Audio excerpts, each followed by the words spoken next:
ညင်နက်လေးလမ်းဘေးကအရက်ဆိုင်လေးကပိုးပြီးဆူညံလာလေပါပဲဆိုင်တောင်းကဝိုင်းလေးတစ်ခုမှာတော့နိုင်မင်းထွန်းနဲ့စေဘင်းတို့ထိုင်နေကြတယ်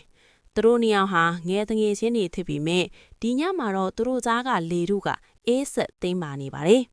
မင်းငါကိုလိန်ထားတာမဟုတ်လားစေဘင်းနိုင်မင်းထွန်းကအရက်ခွက်ကိုကြစ်ကြစ်ပအောင်စုပ်ကိုင်ရင်မေးလိုက်တယ်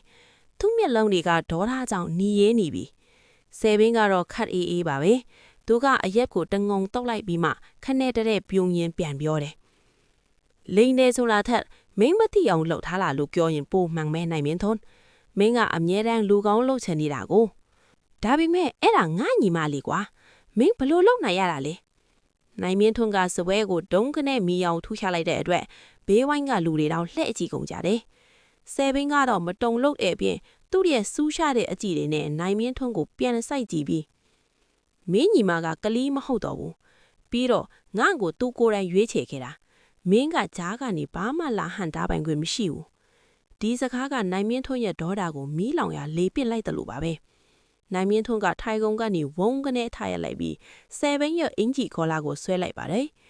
မင်းလိုလူရှုလူပွေနဲ့ငါညီမကိုလုံးဝသဘောမတူနိုင်ဘူးမင်းခုချက်ချင်းသူ့ကိုလွှတ်ပေးလိုက်တော့ဆယ်ဘင်းကနိုင်မင်းထွန်းရဲ့လက်ကိုခါထုတ်လိုက်ပြီးရှေ့ကအရက်ခွက်ထဲကအရက်ဒီကိုနိုင်မင်းထွန်းမျက်နှာတဲတဲ့ကိုပတ်လိုက်ပါတော့တယ်တတိထားပြောစဲနိုင်မင်းထွန်းငါအကောင်မီအကုန်မသိသေးဘူး